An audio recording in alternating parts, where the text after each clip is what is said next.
This is the Breaker.news podcast for the week of September 27th, 2020. I'm Bob Mackin, publisher of theBreaker.news and host of the Breaker.news podcast. Welcome to edition number 153.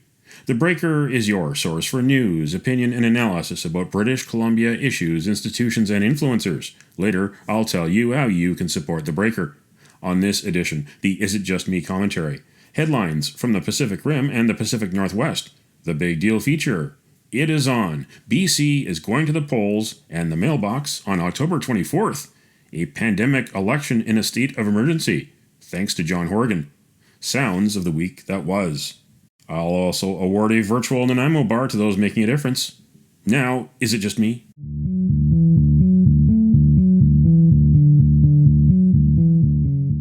Is it just me, or did Premier John Horgan undo all the goodwill that he built up since becoming Premier in July 2017? When he called the snap election on September 21st, Horgan broke the fixed elections date law. Voting was supposed to be October 16, 2021. Horgan broke the confidence and supply agreement with the BC Greens. BC had a stable minority government since July 2017. It wasn't without potholes, but it was defying the odds. Horgan put the Cullen Commission money laundering public inquiry in jeopardy. It was delayed again until after the election. If the BC Liberals score an upset, you can bet they'll shut it down to save money and save face. Horgan is also breaking the Freedom of Information law. 3 First Nations say the government will not tell them if there are coronavirus cases in their territories. The law says that people must be told if there is a threat to their health and safety. And the NDP government is hiding terabytes of information about billions of dollars of spending and how poorly the NDP was prepared for the pandemic. Horgan is putting the lives of British Columbians at risk with an unnecessary election 51 weeks early. He is also putting another nail in the coffin for democracy in BC. What do you think? Email Bob at theBreaker.news.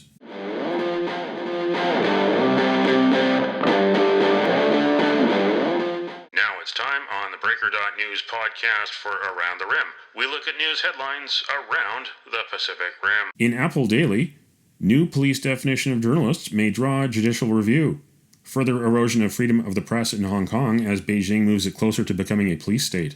Government officials had claimed that during the violent protests last year, quote, fake journalists and rioters in disguise, end quote, hindered police. Hong Kong Journalists Association said the latest policy was a de facto licensing scheme for journalists and treated them as enemies. It is seeking legal advice on a possible court challenge. Gigi in the Japan Times. Behold, the world's smallest Rubik's Cube. Japanese toymaker Megahouse Corp will launch the world's smallest working Rubik's Cube, weighing about 2 grams and measuring 9.9 millimeters on each side. But it doesn't come with a tiny price tag. It'll set you back about $2,500 Canadian. 2020 is the 40th anniversary of the Rubik's Cube craze. It was invented in 1974 by Hungary's Erno Rubik. And ABC News Australia, swimmer bitten on head by saltwater crocodile at Lizard Island on the Great Barrier Reef. A 2-meter saltwater crocodile attacked the man while he was snorkeling. The 33-year-old is in stable condition at Cairns Hospital with non-life-threatening injuries. He was flown by the Royal Flying Doctor Service. Wildlife officers will travel to Lizard Island to search for and remove the crocodile. That's Around the Rim on this edition of the Breaker.news podcast.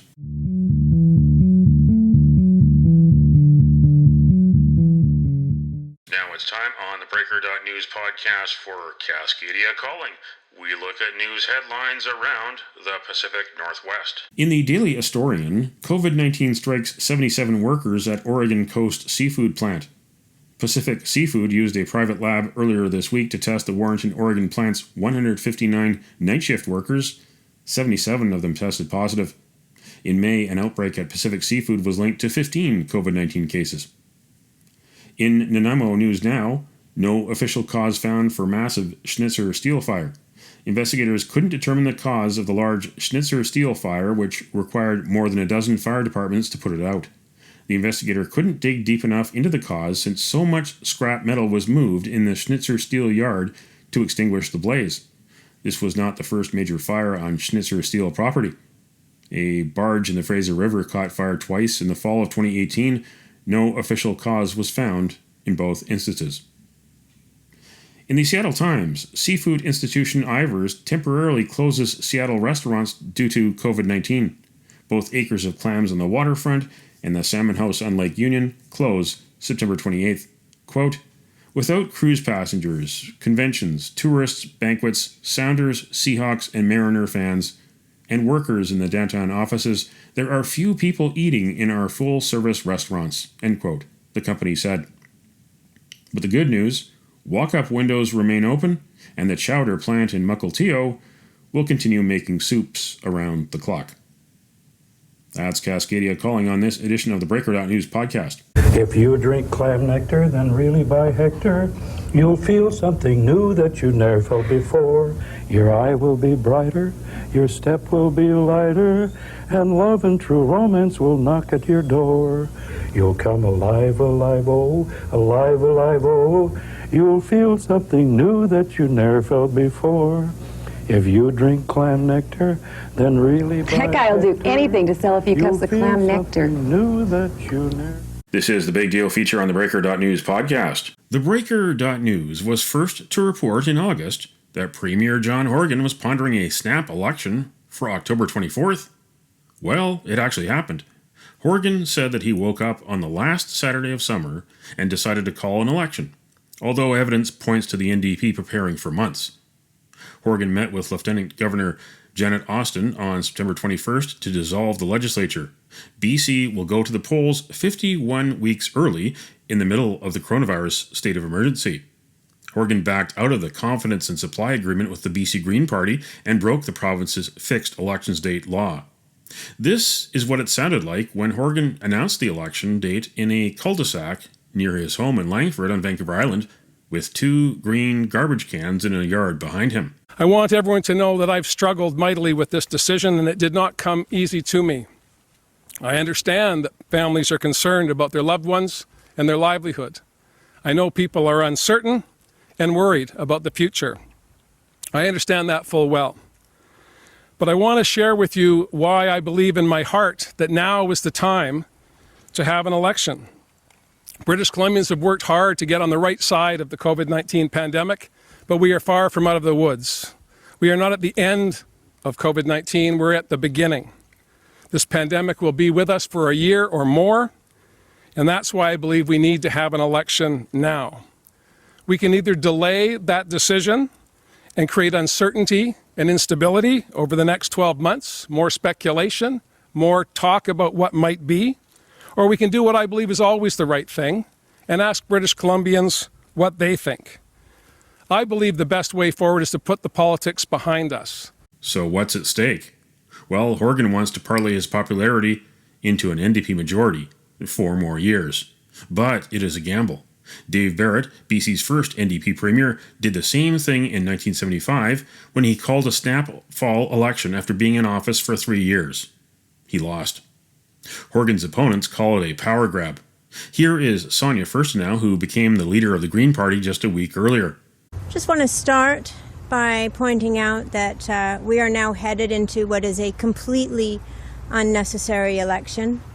I did meet with the Premier on Friday, reiterated that Adam and I, as a caucus, are absolutely prepared to put the best interests of British Columbians first and foremost, especially at a time when people are worried about their kids being back in school, when people are worried about their jobs, when people are worried about their housing.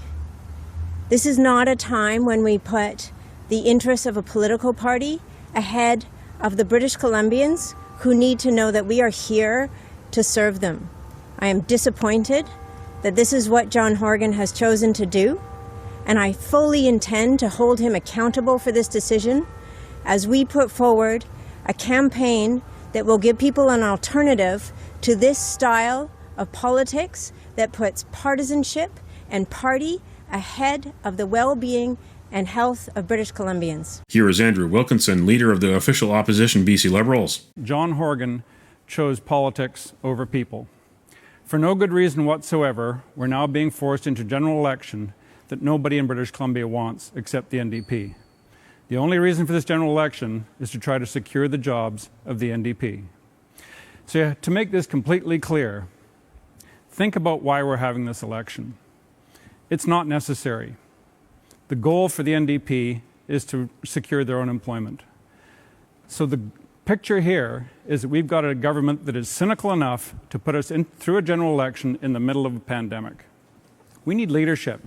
We need guidance. We need to make sure that this is a province where we can all prosper, not a province where petty politics gets in the way of health and economic security. On September 22nd, John Horgan made his first tour stop at Waterfront Park in North Vancouver to support NDP incumbent Bowen Ma.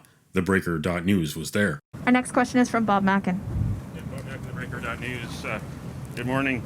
If any member of the NDP campaign team, if a candidate, a worker, a volunteer, a contractor tests positive for COVID, will the party tell the public? And if any member of the NDP campaign, whether it's you, another candidate, worker, volunteer, is hospitalized, will you suspend the campaign?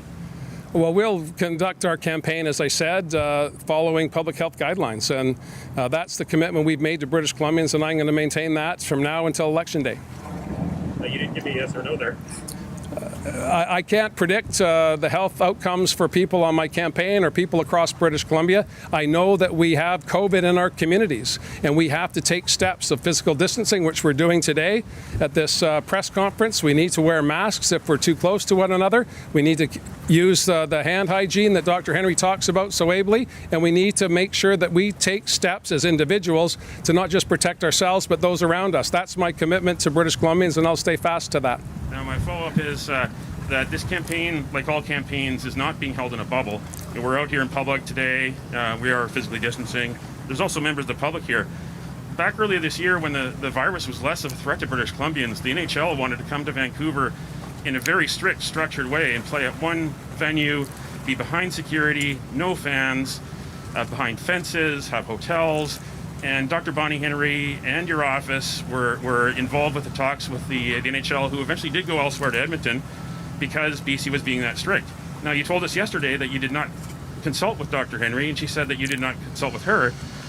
Why were you so active in due diligence for the National Hockey League, but not for the NDP? Does the NDP have a different set of rules than the NHL? Not at all. Look, I talk to Dr. Henry regularly. I am participating in briefings with her all the time. I look at the modeling as the public does. Dr. Henry gave me all of the information I needed to make the decision that was mine alone. Dr. Henry has worked with Elections BC, worked with the federal government, worked with other public health officials across the country to ensure that wherever elections may take place, whether municipally, provincially, or federally, that public health guidelines are in place. That is her job. She made it clear to me that an election could be conducted safely. The decision to call an election was mine and mine alone, and I take full responsibility for that. Then, on September 23rd in Ottawa, Prime Minister Justin Trudeau addressed the country after the throne speech. The second wave isn't just starting. It's already underway. The numbers are clear. Back on March 13th, when we went into lockdown, there were 47 new cases of COVID-19. Yesterday alone, we had well over 1,000. We're on the brink of a fall that could be much worse than the spring. I know this isn't the news that any of us wanted to hear. And we can't change today's numbers or even tomorrow's. Those were already decided by what we did or didn't do 2 weeks ago. But what we can change is where we are in October and into the winter. It's all too likely we won't be gathering for Thanksgiving, but we still have a shot at Christmas. Election Day in British Columbia is October 24th. Elections BC is expecting more than 35% of votes by mail, which means it could be mid-November before BC knows who will form the next government. Keep reading theBreaker.news for election news. So who will win British Columbia's 42nd general election? To try to get that answer, I turned to Mario Canseco, a friend of the Breaker.news podcast. Mario Canseco is president of ResearchCo, and he did the first opinion poll of the 2020 campaign. Mario, you looked at the parties, the leaders, and the issues. First of all, on party popularity, the NDP has the support of 44% of decided voters going into this campaign. That's 7% better than the BC Liberals. Do the BC Liberals have a chance to close this gap? there's certainly an opportunity for the Liberals to do better. One of the things that is quite remarkable, going back to our survey in May, is that the momentum is with the two major parties. The NDP is up 3 points. The Liberals are actually up 4 points, so they gained a lot more ground than what we see with the Greens and the Conservatives, who are dropping very, very rapidly. Difficult situation for the Greens with a leader that has been anointed very recently and is running a very different campaign where you no longer have access to a lot of situations where you can meet voters directly. For the BC Conservatives, again, the issue is, will they run candidates in every riding? How much of an effect will they have? And whether people who are right now looking at the Conservatives as an option end up going back to the Liberals, which would suggest that the race is actually a little bit closer than what we see right now. But ultimately, there's not a lot of immediate animosity related to the decision to call the election. We saw a drop in the numbers for John Horgan personally from 73% back in May to 67% in September. It's a 6-point drop, but he still gets the support of 2/3 of voters who are happy with the way things are going.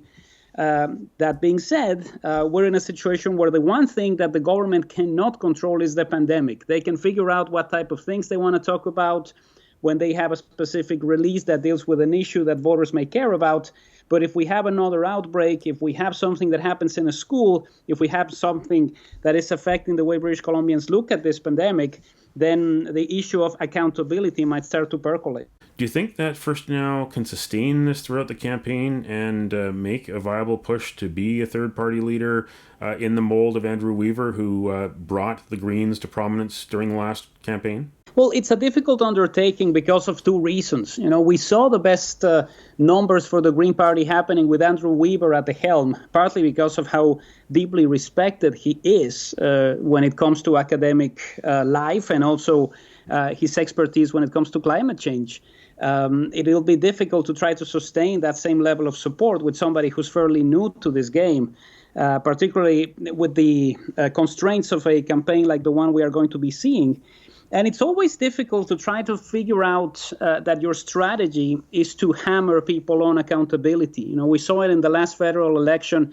The first couple of weeks, Andrew Scheer was definitely discussing the SNC-Lavalin affair and saying that Justin Trudeau couldn't be trusted. It didn't give him as much of a bump in the polls as many were expecting. And I think it might be a similar scenario here, particularly when the Greens are facing the other challenge, which is fielding candidates everywhere and trying to become a more viable third party outside of southern Vancouver Island. So it's not going to be as easy as it was last time to climb the charts and to get to 17%, which is what they got the last time. Now, as for the issues, 1 in 4 voters rate healthcare as their top issue. We are in a year that is a pandemic year, so that's not really a surprise. But what other issues did the respondents to your poll identify, and were there any surprises there? Well, one of the things that has been consistent, especially when we go back to the start of the campaign in 2017, is concerns about housing, homelessness, and poverty. And this is definitely a more prevalent issue for British Columbians who will vote in the election and who are 18 to 34. So millennials, younger adults, more likely to be worried about housing. I think we'll see a lot of announcements related to this, particularly because the NDP doesn't want to lose these voters to the Greens. If anything, one thing that was quite surprising was how low the environment is at 7%. Usually you have this as an issue that is in double digits, particularly with all of the discussions surrounding climate change. And this also makes it tougher for the Greens to try to appeal to voters who are more environmentally conscious, if many of these voters are right now more likely to be concerned with the economy and jobs or with healthcare. And it makes it much more complicated for them to try to talk to these voters and say, elect more Greens and we'll be able to keep the government, whether it is formed by the NDP or by the Liberals, in check with the issues that you care about. How would you grade the leader's performance, the party's performance so far? It's been quite interesting to watch because ultimately what we're seeing here is the type of strategy that needs to be had because of the way in which this COVID campaign is going to be working. The Liberals are usually great at going to places, meeting candidates, shaking hands, filling gyms with people and having the leader meeting local candidates. That's the way in which Gordon Campbell ran his campaigns and the way Christy Clark ran her campaigns. And it's a completely different situation now where they're essentially reacting to whatever the NDP wants to talk about. it's difficult for people to get to know Andrew Wilkinson this way, certainly when you compare it to the way in which we got to know John Horgan 4 years ago, for instance. So it's been interesting that they're hammering on the issue of the actual timing of the election. And that might be a story for the next couple of days. It might come back to become more of an issue related to the accountability of the government if COVID-19 begins to climb the charts. But at this stage, I think they would be better suited focusing on other issues, particularly economy and jobs and economic recovery, where they usually do very well. For the NDP, having the ability to know when this is happening and to actually plan for it, some of the events really haven't gone that smoothly, particularly the announcement of the campaign itself. So definitely a lot of work to do there. Sometimes it doesn't look like the government is the one that is running for re-election. It still looks like an opposition campaign party, and they definitely need to work out some of those difficulties that they're facing in the first few days. And for the Greens, it's ultimately a fight about recognition. There's a lot of people who don't know who Sonia Furstenau is. They need to connect in a very different way if they want to keep those voters from 2017. That's Mario Canseco, president of ResearchCo, on the Breaker.news podcast. John Horgan. Andrew Wilkinson. Sonia Furstenau. When you face a storm, you won't stand alone. We'll all stand together, 'cause this is our home. And it don't matter what color you are, 'cause love will conquer hate. So you won't stand alone. You won't stand alone. The virtual Nanaimo Bar, brought to you by Spruce Hill Contracting. Every week we end the Breaker.news podcast on a tasty note by awarding the goodness of a virtual Nanaimo bar to a person or group that is making a difference. A virtual version of the province's favorite dessert bar goes this week to teachers of British Columbia, who are back in school and doing their best to educate the future leaders of society.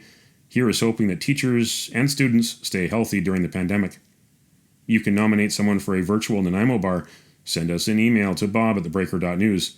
Spruce Hill Contracting, custom homes and renovations. Find more information at sprucehill.ca. We're all in this together, and we've got to brave this stormy weather. You can count on us, we're your neighbor,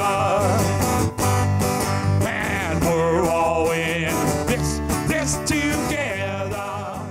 That's it for the Breaker.news podcast for the week of September 27th, 2020. I'm Bob Mackin. Thanks for joining me. Did you know that on September 27th in 1928, the United States recognized the Republic of China, which eventually relocated to Taiwan? Now you know. Send me your feedback, send me your story ideas to bob@theBreaker.news. Bookmark theBreaker.news. You can also find us at theBreaker.ca. Sign up for the email newsletter and get updates to your inbox. For news as it happens, follow The Breaker News on Twitter and visit theBreaker.news on Facebook. You can support The Breaker for as little as $2 a month.